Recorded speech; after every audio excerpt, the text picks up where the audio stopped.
I know that Pastor May's not here yet, but I know he'll be here, so, oops, turn my thing on.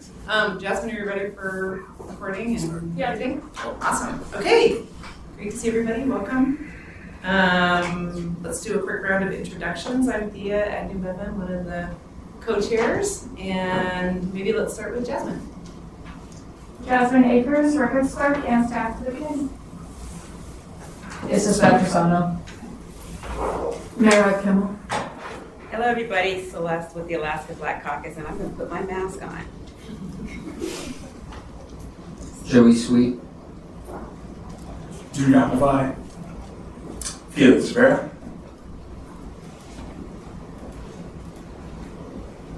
Allie, we'll come back to you. We're doing introductions. Okay, and on the Zoom, Joan, you want to go ahead?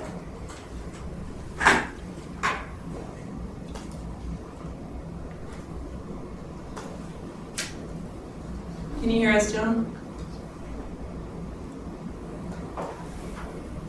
Maybe we'll come back.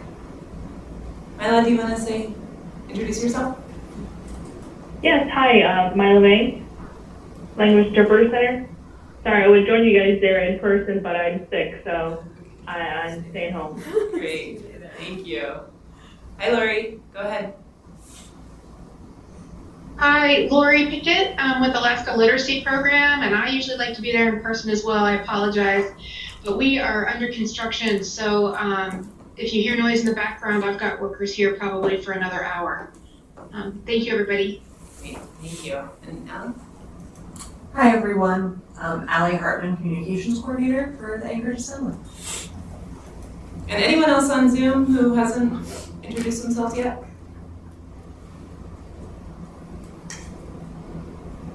Okay, and we'll introduce others as they join us. So, first off, let's start with unfinished business. The first item I think was really just informational. Sylvia Villamides had contacted, I think, Felix, and then Felix passed it on to Pastor May and me. And I think we just provided information, and I think that was the kind of the end of it. She knows she's welcome. Anything you want to add to that, Felix? No, I think the Sylvia was one of the leaders of a equity group that was formed within, I forget, there have been so many groups, but one of the groups that was formed to help with the ARPA funding, and there was a subgroup that was formed within that, and so Sylvia was one of those. So, I think that's another group of members who maybe aren't tied into this group that might be interested in joining. That's right, I remember she was part of the business extending ARPA really to businesses, in her community. Okay. Just a reminder that our charter says that basically we can add new members just by an existing member bringing that person's name to the committee, assuming that person who you're nominating wants to join. So maybe find that out first. And then all you need to do is bring their name to the committee, and as long as we have a majority vote that they're a member, then they're welcome to come to the next meeting, which is how we met Mara. So that's great. Pastor May, you want to introduce yourself? That's all we've done so far, is just gotten to our first All right, I think you just did. I am Pastor May, Reverend of Desert Community Church, Anchorage, Alaska. I'm president of the Martin Luther King Jr. Foundation of Alaska and the Interdenominational Ministry Alliance of Anchorage and Vicinity, among other things. Great, glad you're here. Okay, so for that second item, discuss planning and priorities for first quarter budget revision. I'd like to suggest that we table that until item 4C, because that's one of the things we'll be tackling at our work session on Saturday, and we'll be preparing for that. Is there any objection to that? Okay, hearing none. We can roll right into committee member updates. And I know there's a few good ones. Let's start in the room here, and then we can go to the Zoom. Issa, do you want to start us off? Yeah, I'll just provide a brief update about an announcement that was made that private resettlement has now been extended to refugees. It's called the Welcome Initiative, the Welcome Corps. It's brand new. It was just announced by the Biden administration. I've already gotten an email from a few Alaskans who have already applied, who are forming groups who will be welcoming refugees to our community through this new model. So I just want the community to be aware of it. It's new. This is different than the model that's being used for Ukrainians and Venezuelans and Nicaraguans and Cubans and Haitians. It's a totally different kind of system, and it will bring, I imagine, new neighbors to our neighborhood that will not be coming through Catholic Social Services Refugee Program, which has been the traditional only resettlement program in the state. So this is private resettlement. So just want everyone to know about it. Do you want to just say a tiny bit more about what private resettlement is for people who don't know? Yeah, so traditionally, a resettlement agency resettles a refugee, meaning like greets them at the airport, provides them the housing, finds their housing, initial first task, enroll their kids in school. The first 90 days of the program is called reception and placement. So that under this new model, up to 5 citizens have to gather a certain amount of money. They have to have that money in advance. They have to apply through this Welcome Initiative. They receive specific training, and they take on the responsibility of those first 90-day tasks. So they will greet them at the airport. They will find them their housing. They will enroll their kids in school. And they will be connected also at CSS to long-term refugee support services that can be provided up to 5 years. It's separate funding. But this initial 90-day period will actually be done by private citizens versus by a resettlement agency, which is the traditional path.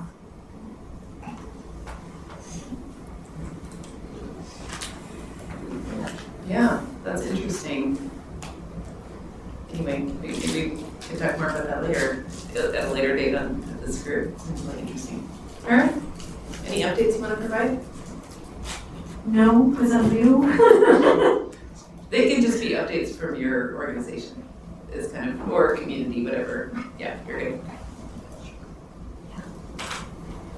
So I'll provide an update. As shared, I'm Celeste. Good to see everyone here today. So the Alaska Black Caucus, we've been busy.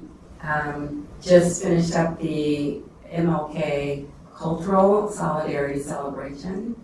And we're really excited and pleased with the turnout of that event and the fact that we were able to come together, all cultures, and, you know, just in a beautiful way, and, you know, in the spirit of Dr. Martin Luther King Jr. And it really gives us hope.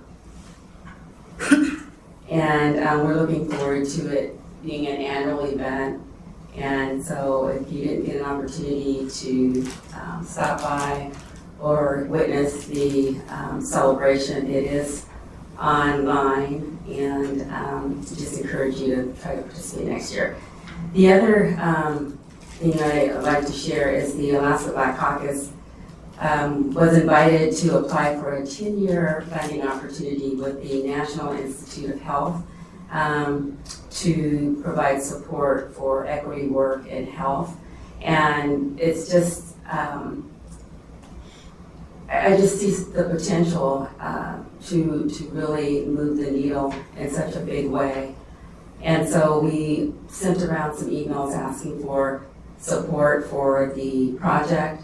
And if you haven't had an opportunity yet to submit a letter, please do so. And it would be great to our co-chairs if we could get a letter from this committee. So there's more information in the email I'd be happy to share. Thanks. How about we consider that as a motion? Well, actually, we're in new business, so if you want to introduce that as a motion right now, I think you're doing good. Okay, I'd like to make a motion that the equity, what's our new name? Our group. Okay, the Anchorage Equity Committee of the Assembly support with a letter, with a support letter. Is there a second? Second. Discussion, and maybe to spark that up, I would just ask Felix, are there any rules we should be aware of in terms of a assembly committee providing a letter of support for a grant opportunity? I have a question. Can you guys hear me? Sorry, we didn't hear much. Oh, can you hear me? This is Joan. Oh, hi, Joan. Now we can. Yes. Oh, okay. So until when do we have time to submit a letter of support? So the grant is due, the application is due February the 6th, and we were hoping to get all the letters by the end of this week, but we did extend to Monday. I think that's January the 31st, if I'm not mistaken. Okay, I will work on one tomorrow, so the latest before tomorrow. Perfect, thank you. I also second the motion, or third the motion put forth to have a letter written for this. The Pacific Community of Alaska is working on our letter. Celeste is aware of that. I think some guidance around how we as other organizations outside of Black Caucus could support your work and the work that that grant or the funding could be used for would be great, because I would love to sit on the Hero board that you're on the council, right, that is attached to this funding source. And yeah, but I would like to know what you expect from each organization, right, so that we know what we're walking into as well. So I mean, we can talk about it later, but I will say that there's an opportunity to serve on the assembly of this grant, of the work, where there's opportunities to provide input and to help steer. So I'm sure we'll talk a little bit more about that as we move that motion forward. Thanks. Felix, any thoughts on rules we should be aware of? Yeah, thanks. So a couple of things come to mind. First is I have not heard, so when the assembly speaks, we don't speak through committees, we speak through the assembly. So I don't know of any process for other assembly committees to speak as a committee in terms of like having a letter and the committee being the sponsor of the letter. That said, I don't see any reason why this committee couldn't do so. I guess the only thing I would say is, I think regardless of committee, whenever you have a motion and a vote, we need to make sure that we have quorum in order to actually do that. And I don't remember what your guys' rules are for quorum. So, Mr. Rivera, my question would be, is if a committee of the assembly did vote to support with a letter and function in whatever that support called for as it relates to said letter, then how obligatory would that be upon the assembly viewed from the other direction? It wouldn't. If what you're asking is, if I'm understanding what you're saying, is if this committee passes a motion to sign a letter of support, does it obligate the assembly to do that as well? Is that what you're asking? Well, not to do that, but does it obligate the assembly in any kind of way going forward? No, it does not. The only way that you can obligate the assembly to do something is if a majority of the assembly approves. And I guess the other thing is, what we do see a lot from assembly members rather than letters from committees is just letters that are signed by individuals. So it's not necessarily a letter from the Anchorage Equity Committee, but it is a letter from members of the committee, if that makes sense. And just to answer your question about quorum, we didn't address that in our charter, so we could. We're scheduled to update our charter. We're supposed to be doing that this month, I think, actually. So we could look at that and see if that's something we wanted to add, but we don't have that right now. Folks on Zoom, any discussion on the motion?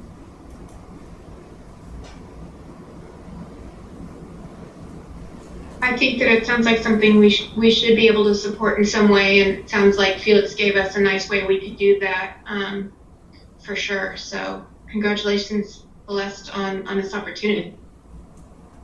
It's definitely in partnership with the University of Alaska Anchorage as the research arm, so, and our community. Okay, if there's no more discussion, so we'll vote. All those in favor, signify by saying aye. Aye. All those opposed? Any abstentions? Motion carries. Okay, I want to just go back. Taffy, do you want to just a second to introduce yourself? Because we didn't get a chance for you to do that. Well, hello, my name is Felix Saunoa Toleafoa. I am working for Pacific Community of Alaska, and an update. We did a gift card. We partnered with Fred Meyer's. They gave us gift cards, and we know how far back the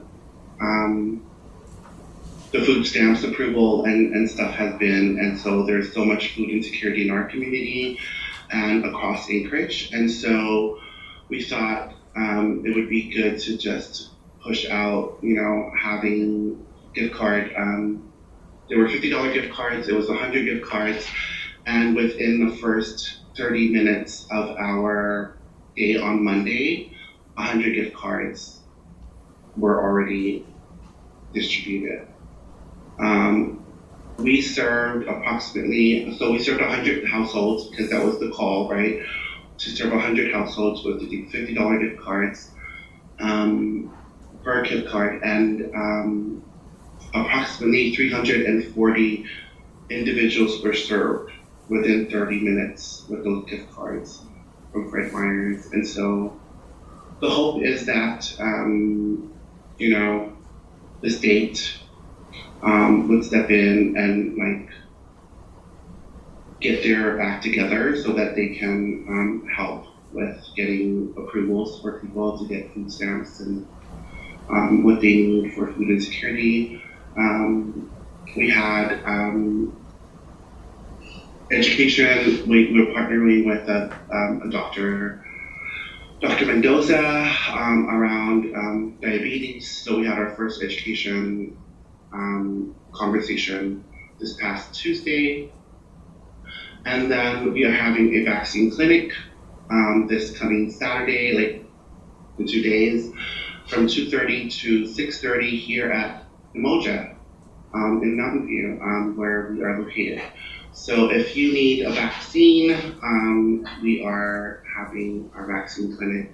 We're offering the flu vaccine, COVID vaccine, and monkeypox vaccines here.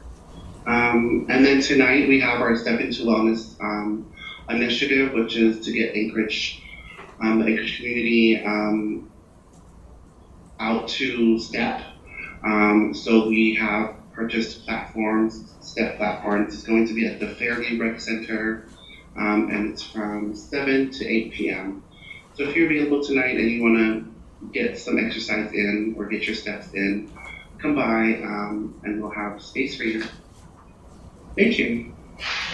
Great update, Taffy. Thank you so much. We'll finish going around the room and then we'll go to everyone else on Zoom. Pastor May, updates you want to share?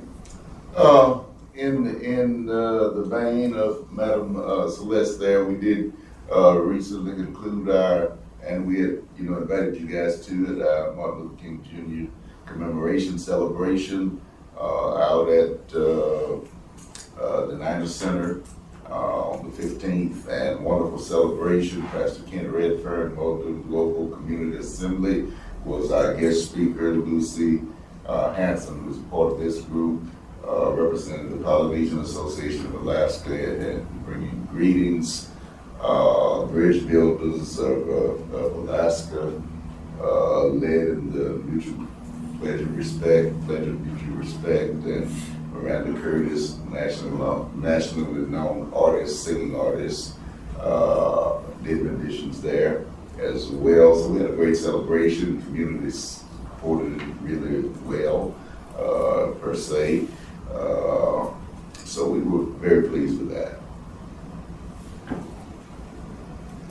That's awesome. Do you have any updates you want to share?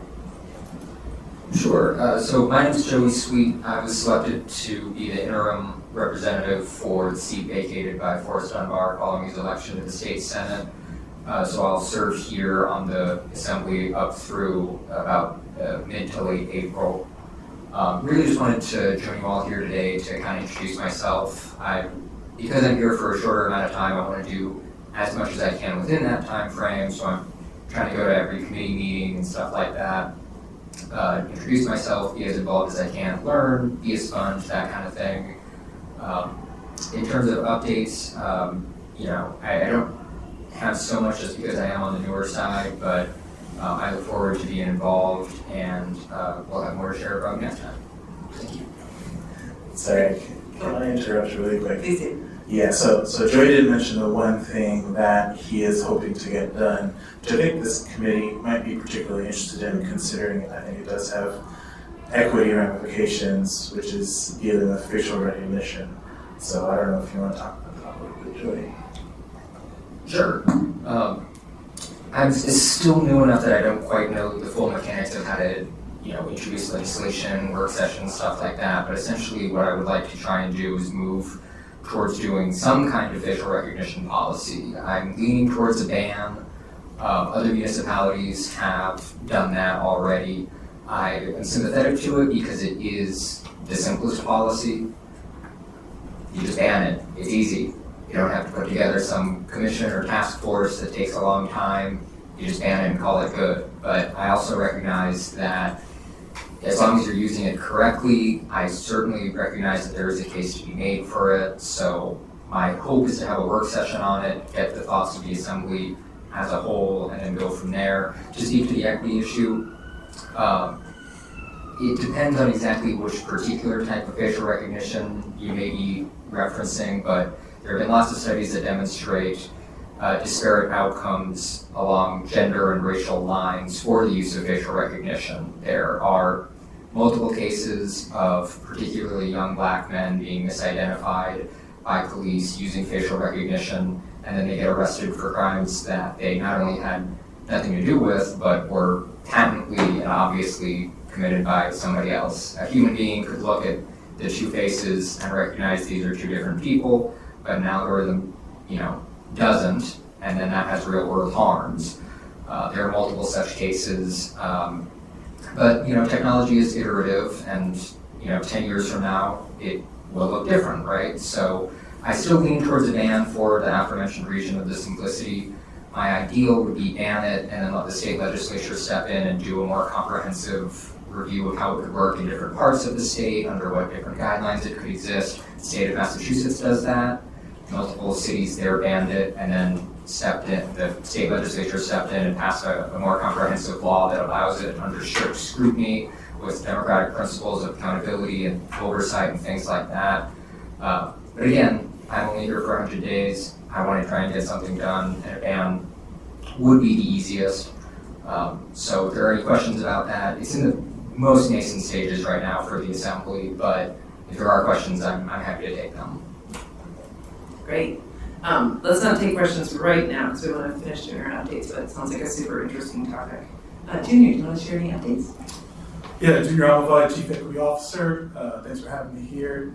Some great things that are happening, especially with the school district. We're working on a plan to get some type of certification, some type of things for the juniors and seniors to have a pathway to community jobs. So when they graduate out of high school, they'll be able to stay in the city, be able to get a job here for entry-level jobs here at the municipality.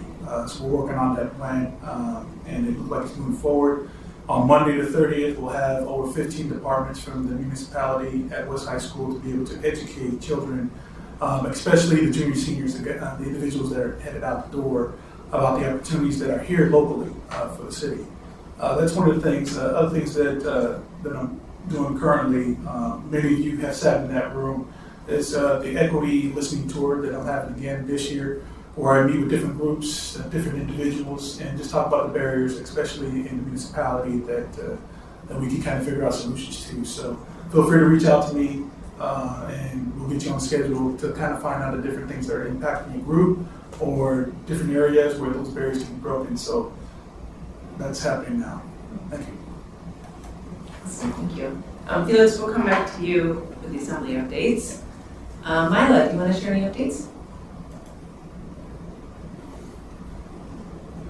I do not have much.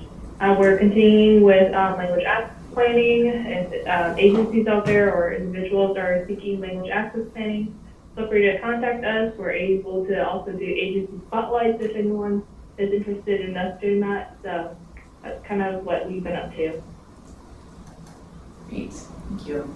Celeste, did you want to? No, I just see Joan said she has updates too, so. Okay, great, we'll come back to her. Okay, and Lori, you shared one of your updates with me beforehand, just kind of tagged on to something Tabby said, so just wanted you to know that we could come back to that afterwards, but feel free to share now, and then if we want action on it, we can do that after we're done with the updates. So go ahead, Lori. Sure, and I'm sorry the audio is a little bit spotty and then sometimes construction in the background, so I apologize. I can share that at ALP, even though we have construction going on, we could not delay our classes, and we have seen in the last 6 months more than 600 students come to us when we traditionally have had really more around 400 a year. And so just thinking about new arrivals coming and how we want to be able to provide as much English and opportunity to education and job training as possible, I really hope that we all work together as a community to help build capacity in all of the nonprofits that will need to come together to support everybody. And then with what Thea had shared, this goes on with what you said, Taffy. I'm hoping that as a committee that we can think about how we can push the state very hard to ask for something like a 6 months extension and stop dropping people off and making them reapply when there's absolutely no plan. We are watching as people are losing their food assistance, but they're also losing their children's Medicaid. And then they're getting bills from hospitals that are going into collections. And so the rolling impact of what's happening with food stamps, it's ridiculous. And I don't know how many of you have filled out an application for SNAP or Medicaid or anything, but it is a tiny font. It's like 27 pages long. You have to read through. It's like 22 pages of filling in information. It comes primarily in English with lack of assistance, and our volunteers are working hard. We have our volunteers are calling the state, begging them for solutions. This is a crisis. And the response seems to be pretty soft. An apology or that it's not working is not good enough. We need an extension immediately where everybody stays on and keeps their benefits while this is worked out, not dropping people off while the state's not functioning on something as crucial as food assistance and basic health care for families. And while this is not, a literacy issue, it is an incredible crisis for our community. And the pressure being put on those of us that work closest and deepest within the community is unfair, unreasonable, and unfunded. So thank you for my moment on that. We also have Scrabble coming up if you want to support ALP with a fun event. Awesome. Okay, Larry, we'll come back to that one when we're done with the when we're done with the assembly updates, I guess I would propose. Joan, go ahead with your updates.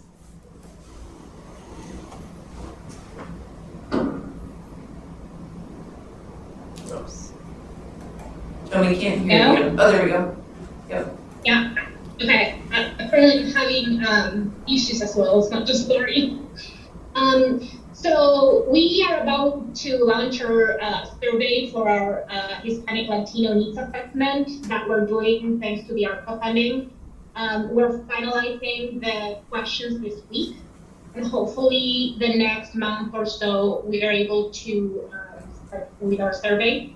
And this has never been done before for our community, so we're really excited that it's actually happening. It was really far away, and again, it's actually happening. So that's one update. The other update is that Alaska also just started our Women Empowerment Committee, and we're doing our first event February 11th at Cafecito Bonito. Yeah, called Envision La Vida, Mujeres Emprendedoras. And we're going to post it on Facebook hopefully tomorrow. We're going to have flyers in English and Spanish. We're also going to invite business literacy.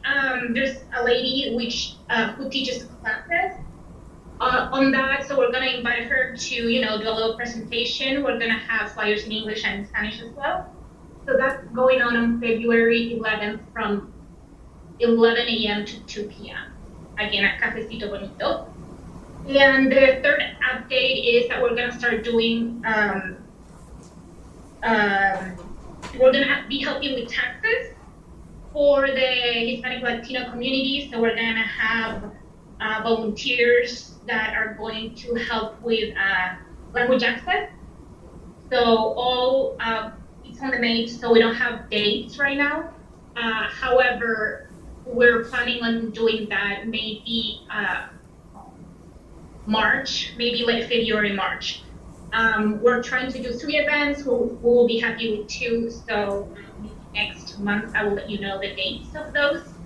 And I believe that's all I have right now. Any questions? It's great, exciting. Yeah, thank you. Great, Panna, welcome. Do you want to introduce yourself and share any updates?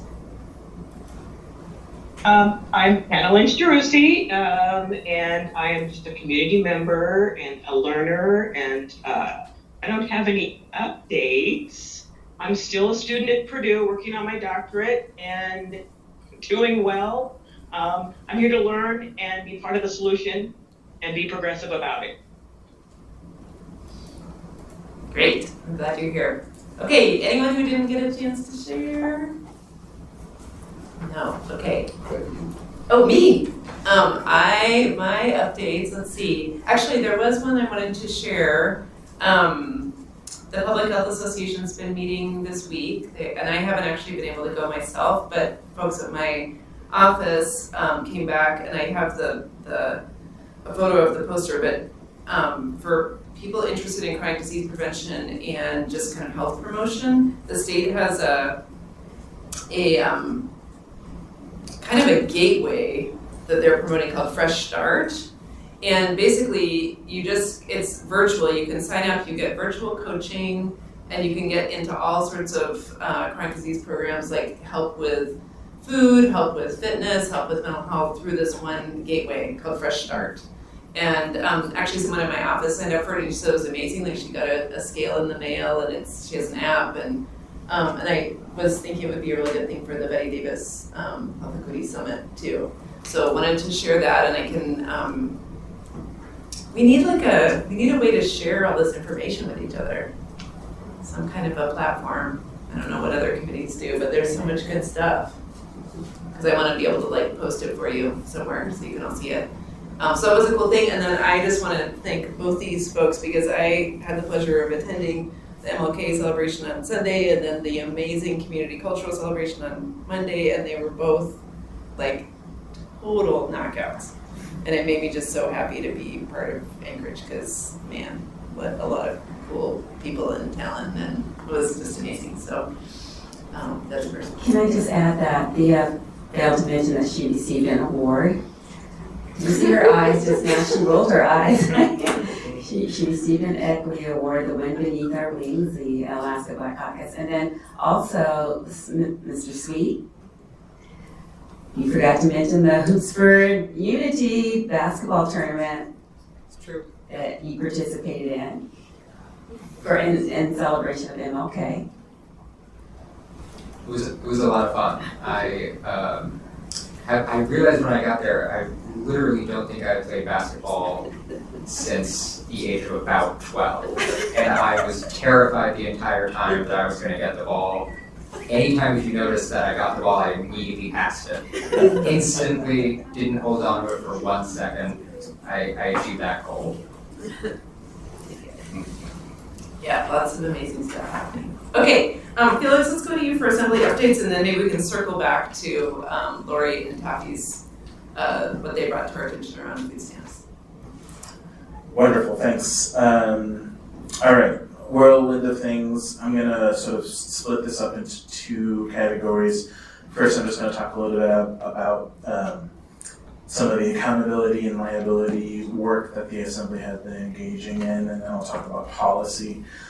So on that first category, first just want to talk a little bit about what's been in the media a little bit recently about Mr. Joe Gerace.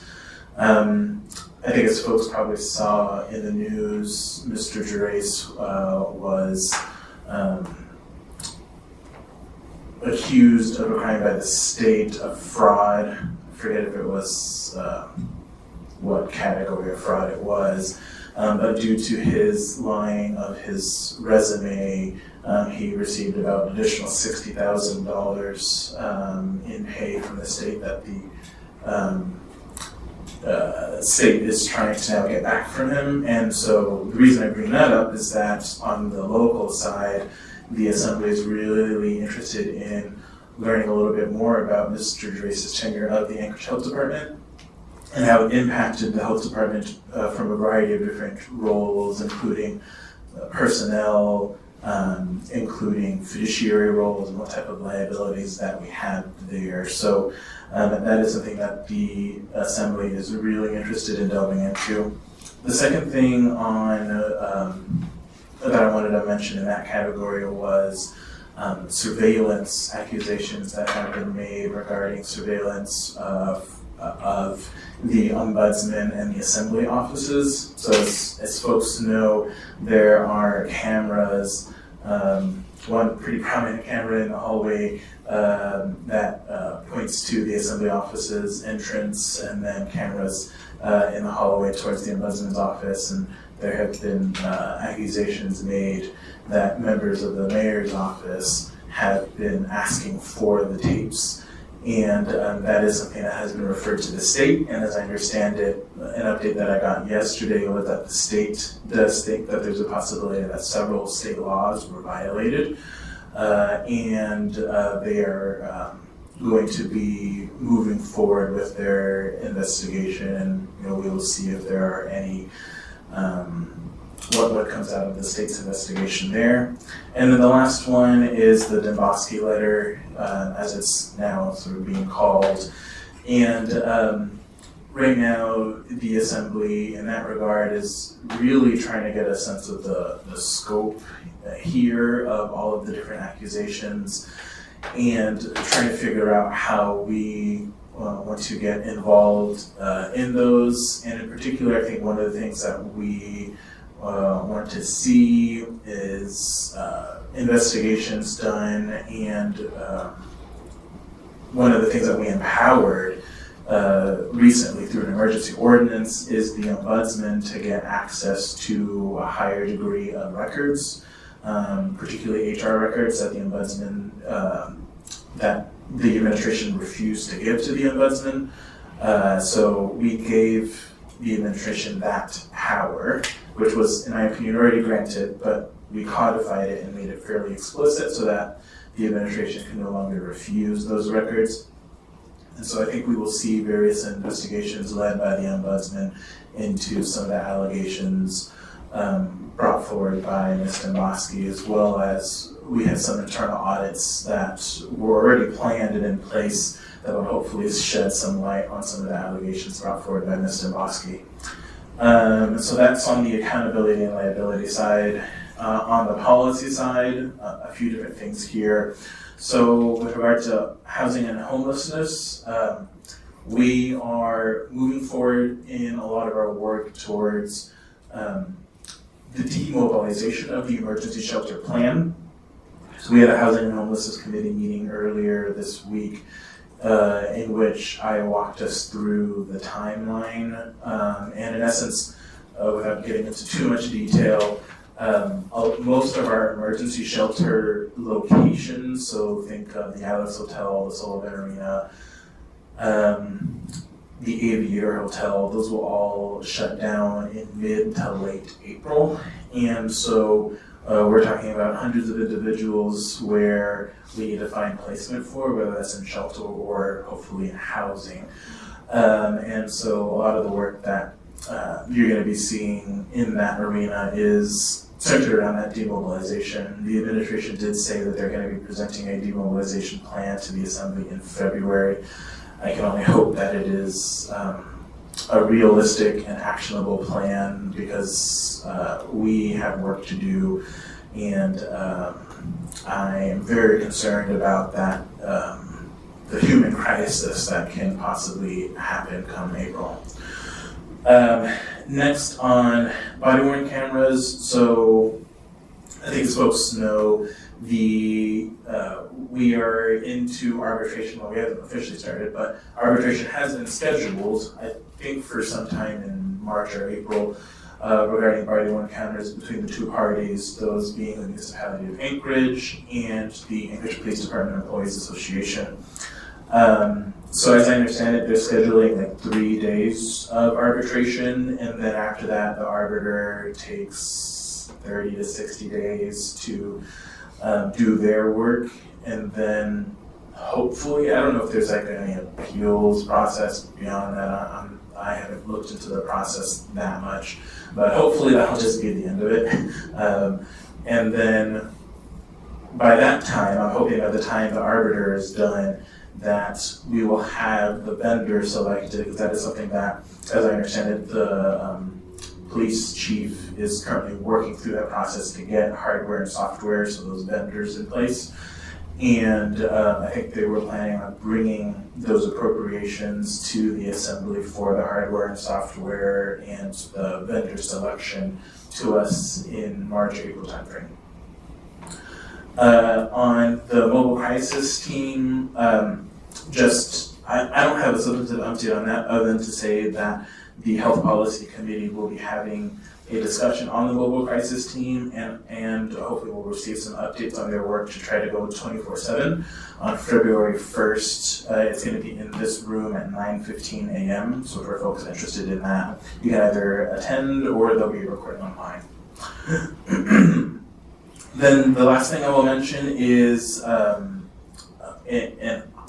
talking about language access earlier made me think of an audit that I got added to the municipal audit plan. So folks maybe know or don't know that we have an internal audit division, and they have an audit plan that they work on for every year. Usually the assembly approves it in December or January. We approved it in January, our first meeting, and added to that audit plan was a language access audit. It'll be, I think, our first time auditing our compliance with language access policies, and so I am interested in seeing the results of that when it is done. That is it. Thanks. Great updates. Before we have questions, we have another person joining us in the room. Do you want to introduce yourself? Oh, hi. Wait, me? Yeah. Yeah. Hi, everyone. Sorry. I think it's speaking. I'm Lex. Nice to meet you guys. Great. And you're filming for? Yeah, I'm a reporter for Alaska Sisters. Okay, great. Just coming by to, check out what's going on. Okay. Just for those on Zoom, a reporter from Alaska News Source joined us. Lex, did you say? Yeah. Okay, great. Thanks. Okay, any questions for Felix? I'll start. So you said the body cam situation is going to be in arbitration, and what were those dates? And so do you know if an arbitrator was selected? And if so, can you share that? Yeah, so yes, there have been dates set, 3 days in April, I believe. I don't have those specific dates, so I can try to get those. Although, I can try to get those dates, but we're not gonna be able to know at all what happens in the room, but I can get you those dates. And then, I don't know who the arbitrator is, so if that is public information, which I imagine it is, I will try to get that from the chief. Okay, thank you.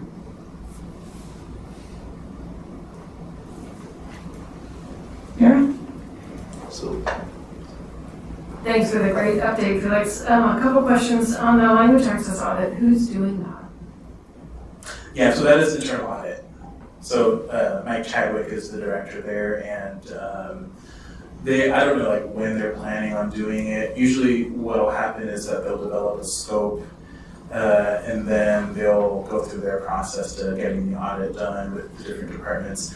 This is going to be the first of its kind, so I am sure Mike would love guidance on exactly how that audit should be scoped out.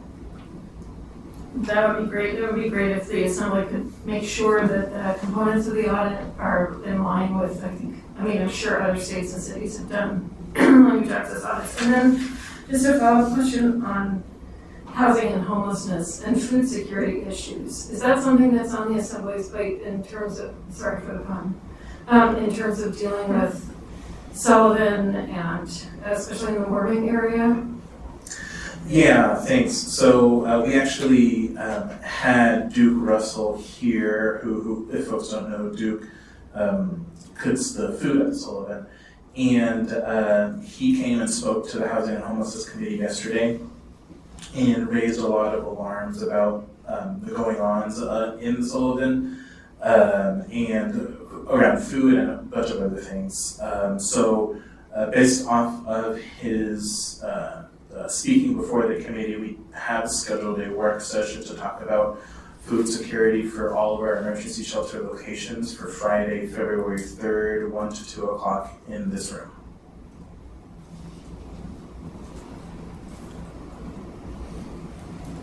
Anything else, Mary? Yes, just a follow-up question relative to the body-worn cameras.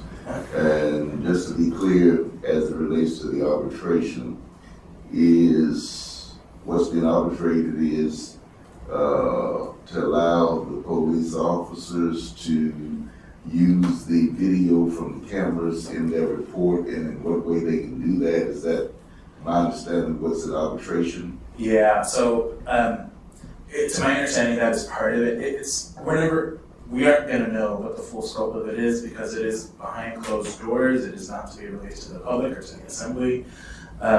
Perhaps could be released to the assembly in executive session, in which case I would never be able to tell you all, right? So yeah, this is a totally behind closed doors scenario, so I have no clue what they're going to be talking about, the full scope of it. I do know that that issue you raised will be one of them, but I don't know what else they're going to talk about. So the chief, Carl, he was with the Anchorage Police Task Force, the last meeting that they had, and he kind of went through that. So if you guys would like to learn more, please join that group as well to kind of learn more whenever the chief talks about the body-worn cameras. It's the Anchorage Police Task Force. Do you need to know if that's recorded anywhere? Not sure. Yeah, I'm not sure. It's not recorded. I don't think it is. Okay. Yeah. Okay. Any questions online for Felix?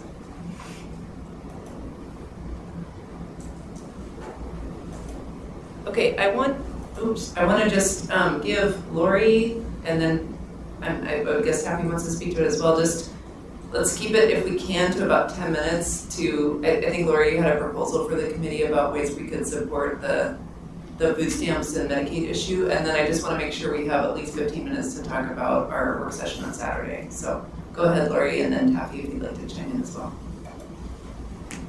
I really don't have much to add. I assume everybody in the room is experiencing it. I think the best idea that I've come up with on my own is that we just somehow produce a letter requesting a 6 months extension. In that time, they have to have a plan. And then if they don't have a plan on how they're going to do this better and be prepared to help people fill out the applications and all the ways that they need, then they have to extend another 6 months. But they cannot continue to not provide the food stamps and wait for people to reapply, the people that were already approved at least.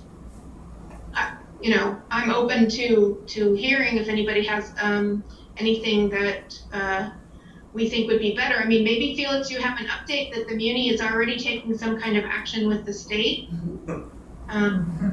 Let's actually go to Issa first, and then we can go to Felix. Yeah, I just want to say I've been part of an advocacy group, that's a statewide advocacy group that's been working. We have been meeting and doing a number of things. I think we could ask for that, but the reality is the state's not going to do that. We received pretty clear guidance of what are the barriers for the state to actually accomplish this, and a lot of it has to do with technology that's 40 years old.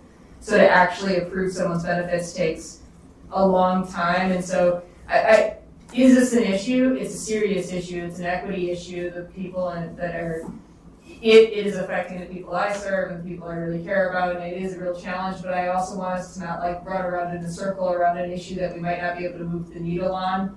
I think we could, from this committee, write a letter that's a public letter, or write a letter to the editor that's saying why this issue is so important to equity. Like, I think that's something we can do, but I don't know if we're gonna change a policy from my knowledge of the situation. And like Lori, I could give you more deep details about what we heard, but I just don't know if we're gonna move the needle on this. I don't wanna sound pessimistic, but I will sound realistic, I suppose. Felix? Sorry, gotta take a phone call, but just quickly to respond to Lori, I haven't heard of any action from the health department, thanks. Amira? There has been a class action suit that was just filed, and so at least on the SNAP benefits, I'm not sure if it also covers Medicaid. And does it cover? It doesn't. Okay, and so those are still live issues. I know that Alaska Legal Services is also looking for volunteer attorneys, so that's something else that we could help amplify perhaps, to help people figure out how to preserve their rights as far as their applications for SNAP benefits at least. Kathy, do you want to add anything? No. Okay, so I'm hearing Lori saying we could potentially write a letter to the state. Is it saying that probably wouldn't help? Maybe a letter to the editor would, and maybe there's some specific calls to action there. And Lori, earlier it sounded like you were saying there were people volunteering through your organization to help people fill out the application. Is that something you need more of? We don't have the capacity to even train them to fill it out, coordinate the volunteers, Okay. match them with the students that need help. What's happening is people just aren't leaving their English classes until the volunteer who has the most English helps them. Gotcha. Okay. Mary, what was some of your- I was just gonna say that Yeah. Legal Services is coordinating volunteers, so that's the legal. Okay. Does anyone want to make a motion for a committee action? I mean, letter to the editor sounds promising. What would the group like to do?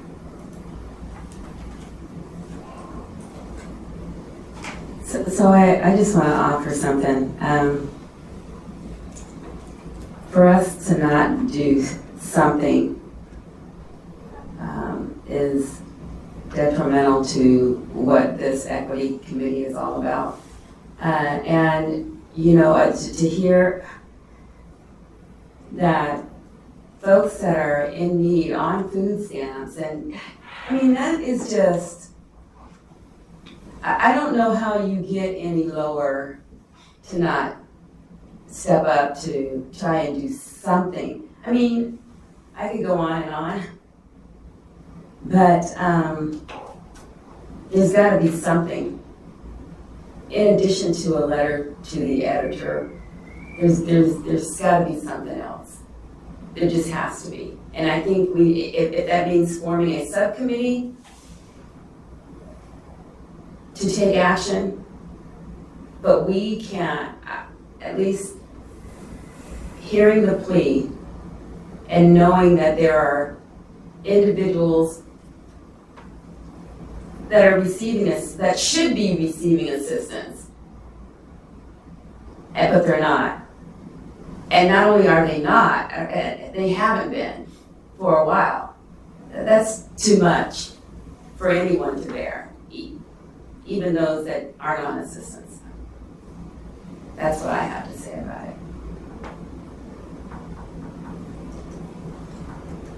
I suppose I'll make a motion to write a letter to the editor from the committee members, and I'd be willing to take a first draft and bring something to the next meeting, or if there's a way for us to send it out to the group, I'm willing to take a first draft, or if others are interested in helping me do that, I'd be happy to. I am also willing to share with any members who are interested in deep advocacy, the group that's been working on this for a few months, and it's led by some very strong partners on a statewide level, and it's gained a lot of traction, so if somebody wants to talk to me afterwards, I'd be willing to share that information with them.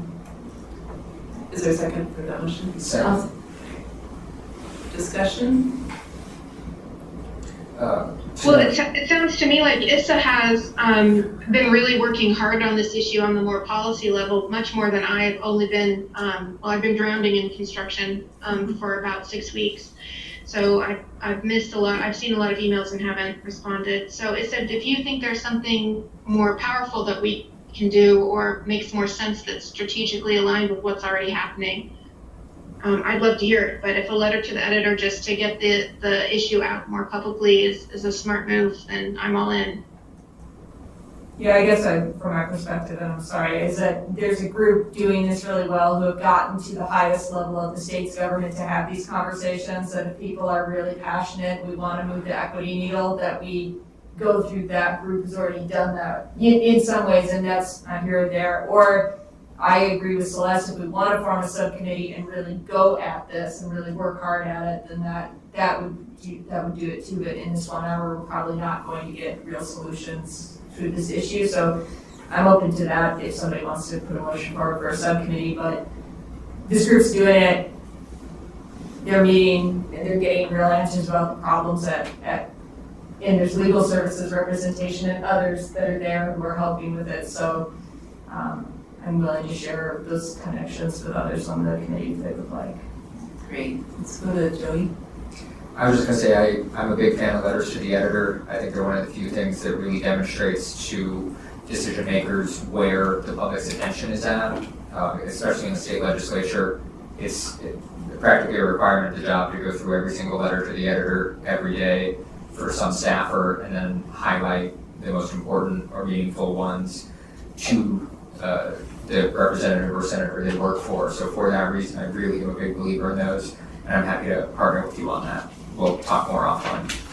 Great. And can I also just suggest that the advocacy group that's working on this, that we make that information available to Jasmine so it can go in our action notes and then can go out to everybody so they can join that group. Okay. Any more discussion, or anyone online have any discussion on the motion? I was just curious, can some of this be part of our working session on Saturday? This is powerful enough that can it be on the agenda for us to address in some fashion? I think the place it could fit, Hannah, would be when we start talking about our priorities for this year. The ones that are on the agenda right now are just the ones we brainstormed so far, but I think if we wanted to add, food security, like a focus on basic needs, maybe we have housing on there, but that could definitely be one of them. So I just want to add one more thing. I won't be able to be there on Saturday. I'm traveling out of state, but I think one of the things is there's a statewide issue, but then there's the local impact, and I know it's like a state issue, and we're on the Anchorage Assembly Committee. So I want to make sure that also on a local level that we're talking about the impacts of food pantries in our community, and that is something I think we can definitely talk about, and then to the Assembly, that's something to be thinking about in funding, and as we talk about first quarter revisions and other things, like how is money being used to ensure that while the state doesn't appear to be fixing this quickly, which is why there's a class action lawsuit, what can we be doing to make sure people have food and access to food? And if there's suggestions in that realm, I do think there's some needle that's not being discussed in a broad sense, that's not necessary. So if there's something from this committee we could bring forward in that sense, I do think that's another way to look at the issue besides, of course, the long-term answer is the state fixes the problem. I don't think that's happening overnight. Seems like that would be good in the letter, again, as a call to action, that anybody can be stepping up their donations to a food pantry or, yeah. Okay, any more conversation on this, or can we vote? Oh, go ahead, Mary. It may be a conversation for afterward, but I apologize, I'm gonna plead, I'm new on this committee. We're all new, so that's great. I'm wondering if there's a way we can put this forward to the Assembly to ask for some sort of resolution urging the state to take action. We haven't talked, that's what we're gonna talk about on Saturday, is how we do that, so great idea. I think the other thing that occurred to me is, our SNAP program is administered by the muni, so is there anything the committee can do to understand if there's any particular holdups or issues here? Okay, let's vote on the motion. So all those in favor of the motion, which is to craft a letter to the editor from this committee, that I think we would I'm adding this myself, approved by email so it can happen before next meeting. And then go out as a letter from our committee. Is that correct? Is that, Yeah. Okay, all those in favor? Aye. I, All those opposed, same sign. Okay, any abstentions? Okay, motion passes. Great, okay. I think we're on to item 4C, which is preparing for our January 28th work session. Yay! Lunch will be served, so please come in person if you possibly can. 10 to 2. You've all hopefully seen the agenda. Maybe just right now I could just like quickly review that. And then in about the 15 minutes that we have, Pastor May and I thought it would be good to just get some thoughts going around items 3, kind of A, B, and C. It'd just be like preliminary. Basically on the question that Meredith asked is like, how do we really engage with other committees and the assembly? So before we do that, let me just go through the work session agenda. Our objectives are to provide the opportunity for community members to identify annual priorities for 2023, provide the opportunity for committee members to identify ways to engage with other committees, the full assembly, and community groups and members, and to gather committee member input to develop a 2023 annual plan with priorities, activities, and resources needed to execute the plan. And so basically, we'll do this work on Saturday, have something to bring back to the full committee at our February meeting, if I'm tracking the year. And then if we decide as a committee that we would like to make a request for a budget for this committee to do the annual plan, then we can prepare that for assembly members in March, and Felix, if I'm got it correct, that vote would happen in April, so there'd be time to kind of brief people on the assembly prior to that. So that's kind of where this fits. Okay, and we will have a facilitator. Shelley Wade from Magnumback is going to facilitate us. She's good at keeping things rolling, so just prepare yourselves for that. It's going to be fun. And we'll basically start with the topic of how do we engage with the assembly, other committees, and community members. That will kind of flow into what topics do we want to prioritize for the committee in this year, and then what kind of activities do we want to engage in. And you might remember at our last couple of meetings, a lot of different things have been brought forward. Inviting community presentations, participating in community events. We've even talked about sponsoring events. We've had lots of ideas. So that's the time to talk about that. You might also want to just refresh your memory with the charter, because we do have a scope of work in our charter. Again, it's preliminary. We need to revisit our charter and just make sure that it still looks good to us, but we did put quite a bit of time into that. So you can check that out for some of the activities that are in our scope of work. And then from there, we'll kind of continue working on that annual plan, thinking about what kind of human resources do we need, financial, any other, and with a goal of kind of summarizing that by the end of the meeting. Not that we'll have it all written out, but we'll at least have kind of our framework fleshed out. So that's the game plan. Pretty ambitious, but I think we can do it. If we stay focused, we will have lunch. And we are going to have a Zoom link. We do really want people to come in person, but there were 2 people in particular who cannot do that. So Pastor May and I talked and we said, yeah, okay, we'll have a Zoom link. So people can Zoom in if they want. But there won't be lunch if you're Zooming in, so sorry about that. Okay. Did you want to? No, great job. We kind of walked through that phase in preparation for it, and looking forward to Saturday. And Ms. Thea, I had privilege to lead last meeting. Ms. Thea's done a wonderful job on today, and thankful and grateful. Awesome. Cool. Any questions kind of about the agenda and getting ready for Saturday? And all assembly members have been invited. It doesn't necessarily seem like we'll have others besides Felix. Oh, okay, maybe Joey. And I saw the invite shortly before attending here, and it works for me. Yeah. Okay, I've awesome. planned that evening from now before, so I'll be there. Awesome, cool. And Cameron also RSVP, so we'll have at least 3 of you there. Great. If there are any questions online or feedback? Oh, great.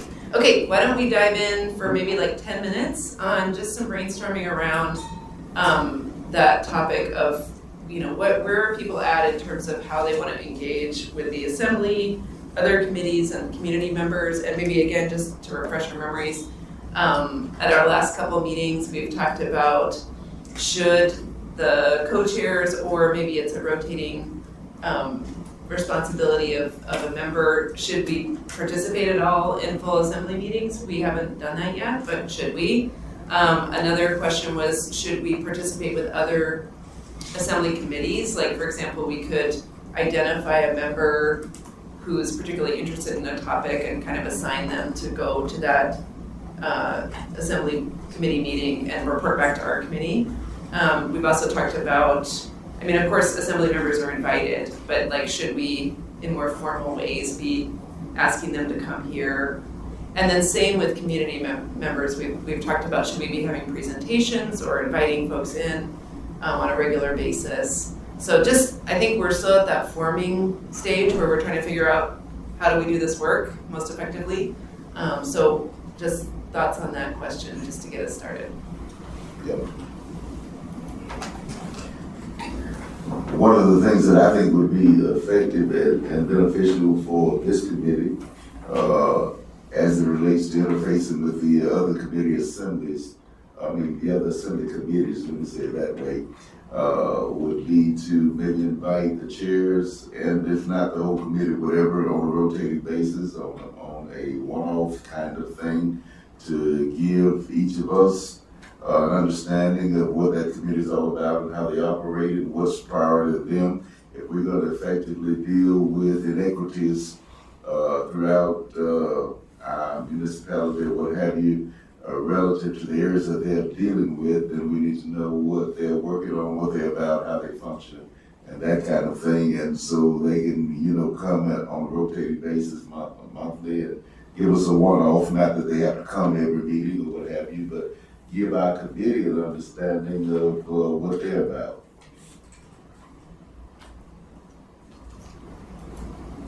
Great. Other thoughts? So I just want to share that the climate is a little better now in the assembly meetings, at the assembly meetings. So I just remember watching it the other night, and there's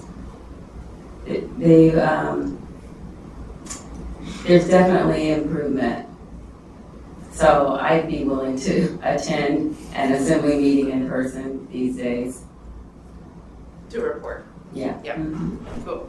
Yeah, and I think I want to echo Celeste in that, it's a shame that everybody in the beginning goes and gives committee updates, and our committee's not really giving an update because their assembly, our chairs are you all and not actually assembly members. So a way in which we can be included in that, and so that's maybe a question for this, work session, and then for Felix or others to figure out, when those committees updates are happening, are we then allowed to step up to the mic and give our update from the equity committee, and whether that's a rotation or the chairs, I'm open to any of that, but everybody else is getting their update. We need to figure out a way for us to make sure our update's being heard too, so people do know this committee exists, what we're doing, and get more people here to participate in the conversation. So I think it's a great opportunity that we haven't fully stepped into yet.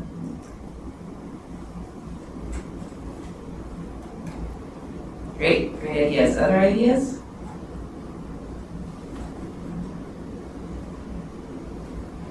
Online, folks? Thea, this is Panna. I did put something in the chat. I was just curious what the process is, what the protocol is to engage our committee members with Anchorage Assembly subcommittees. I think, as far as I know, and Phyllis can correct me, there kind of isn't one, because all the other committees, their members are assembly members only. So they have a very kind of easy way of splitting out into committees and then reporting back at the full meetings, like as I was just describing. Whereas our committee you know, we of course have assembly members here, but pretty much all the members are community members, so we don't have that same, we're not part of that same structure. So that's what we really need to figure out at the work session on Saturday, and then I think maybe propose it, but Felix, is that what you understand? Yeah, I think it would be beneficial for this committee to propose a structure, and then I can take that up the chain and figure out how it would work. So Pina, any ideas about how you would like it to work? Are you asking me? Yeah, just wondered if you had any thoughts about how you, like, you know, in an ideal world, what would that look like for you? In an ideal world, we all sit around and just talk openly and honestly, but that's not how it is in politics. So that being said, and I guess we'll learn on Saturday, and I will brainstorm in my own mind some thoughts on just how to effectively and appropriately have our voices heard by assembly members. Some who may not want to hear what we have to say, but what is that process going forward and how we do that? I will be thinking of some ideas. That's great. I think what the challenge is in terms of how do we create kind of an efficient way of working together is that even though we're one committee, the topic equity spans everything that the municipality does. It spans all of the other assembly committees. So we can't just be off in our own corners, you know. So how do we effectively have that dialogue back and forth with each of those committees as well as the whole assembly and just be kind of a natural part of the process? I think that would be, for me, that would be the goal, is that whatever structure we figure out, it just makes it so that every time there's an issue that comes forward, there's this natural way of asking the question, okay, how do we make sure this is addressing disparities? How do we make sure this is fair and provides, adequate opportunity for everybody, wherever they're coming from?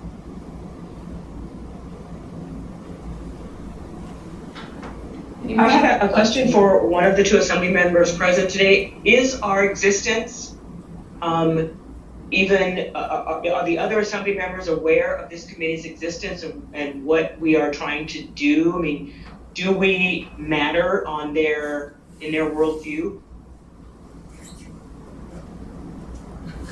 Yeah, this is Felix. I'll go ahead and respond to that. So I would say, are the other assembly members aware? I would say yes, in large part, because we've talked about this as a body, we've passed a resolution about this as a body, and other assembly members have these invites. And so I think as they're getting invited to this more, they're starting to become more aware that this committee exists. In terms of what the committee does, I would say no, most assembly members likely aren't aware of the committee, and I wouldn't feel comfortable speaking on other members' behalf about the last part of your question, which is, I'm gonna just phrase it as, do they really care about this work and what this committee thinks? I think you all should ask each assembly member that. Thank you, Felix. And I would just sort of piggyback off of that. I think it's a good sign that if I'm aware of it and I've been on this body for 20 days, then probably that's a good sign that the other members are. I would just say that, there's only two of us here, but that doesn't mean that the work is irrelevant. I wouldn't interpret it that way.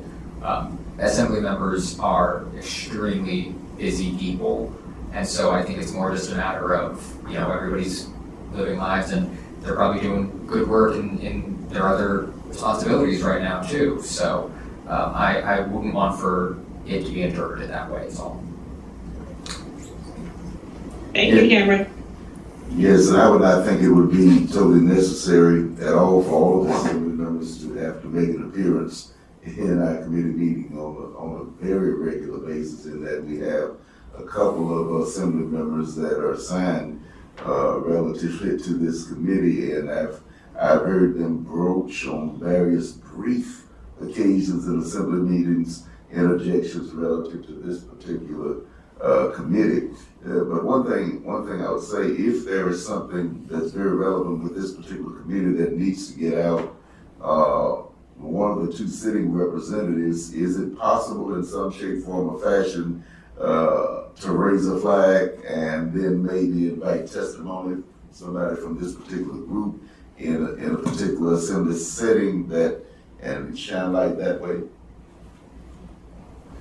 So I'm just going to rephrase the question to make sure I understood it. So you're asking if either Cameron or I, if there are issues that we think this committee would be particularly interested in, that we let you all know as the co-chair so that it is on your radar. Is that your question?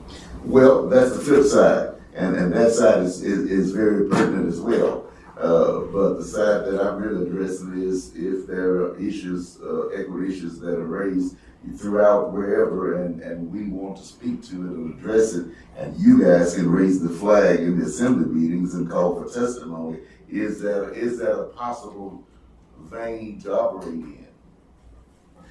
Yeah. I'm sorry for my roundabout way of asking questions. No problem. That's why I'm making sure I'm understanding. So I would think that there is.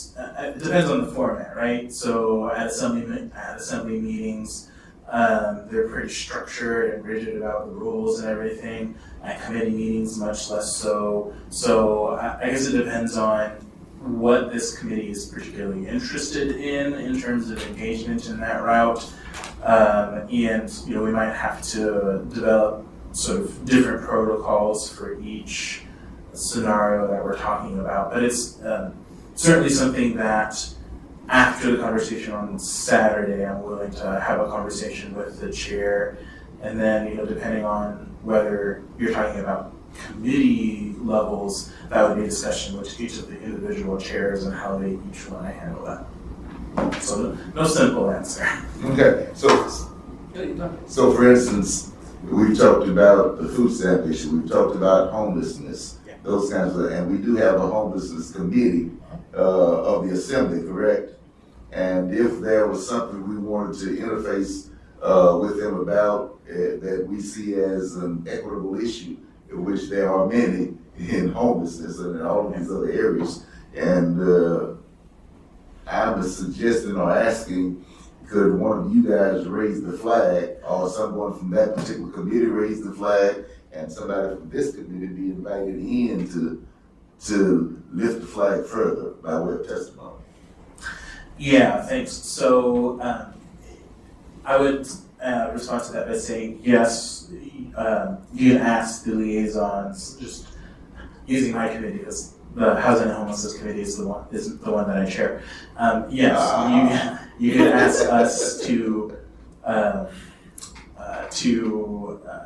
raise the flag at that committee and see if there's a way to either put you on the agenda, or if it's, I guess it depends on the scenario, right? We either put you on the agenda for you to speak about whatever issue it is that you want, or there is always audience participation at the end of the meeting. But it sounds to me like you all want to be put on the agenda to speak about a specific topic. That's what I'm I guess what I think could be really useful is, you brought tonight, there's, we're gonna demobilize the emergency shelters we've had for 2 years.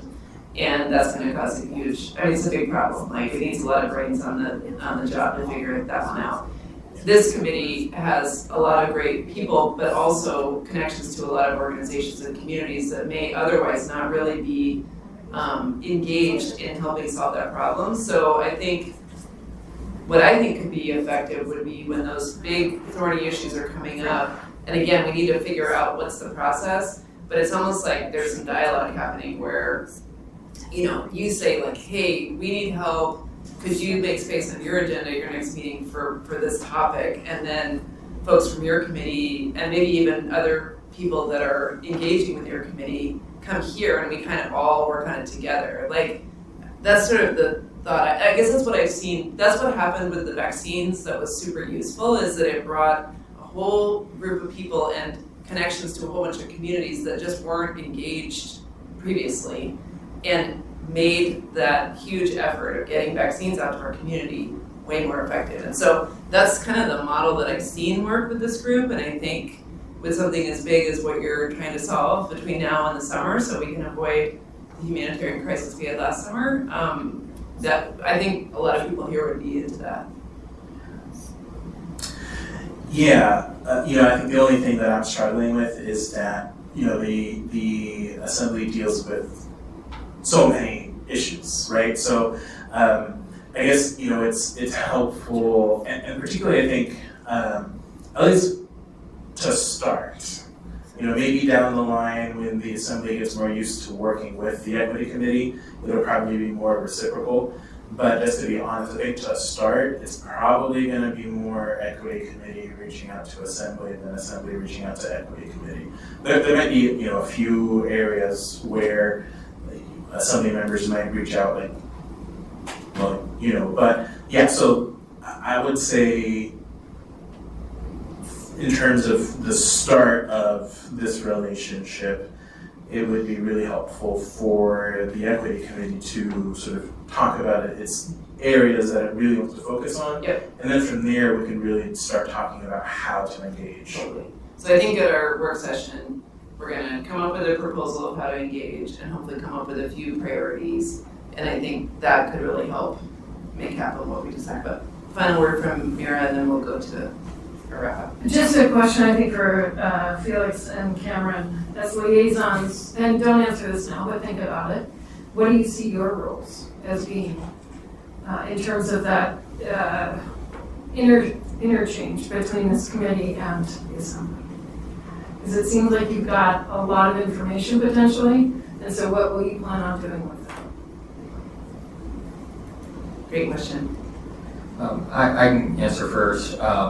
If I see something on an agenda for a specific committee meeting, because they do send those out decently well in advance, I'm happy to reach out via email and say, hey, looks like the Public Health Committee is going to be discussing something that is related to equity.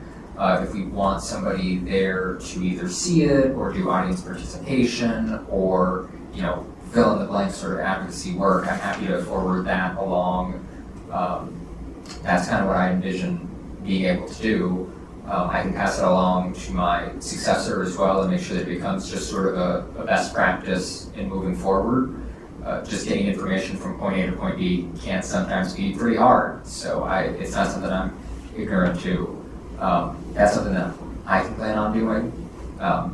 How we want to define that scope is going to be a challenge because really there are equity problems in every committee, in every field, right? So that's probably something we can sound like we can discuss on Saturday, but that's something that I'm happy to pass along. Great. Okay, just want to be mindful of the time because we're coming down to our last 6 minutes and we have 5 minutes allocated for audience participation. Pastor May, it's the last word. All right, just briefly, thank you. I wanted to interject into that. And then it sounds to me as if possibly when there are issues that arise in the various committees, we would probably need to interface with that committee and get our thoughts and ideas out on that level. And then the assembly members would be responsible for fighting with the assembly, so to speak, for less of a better way to state that. Okay, just want to give anyone online a chance.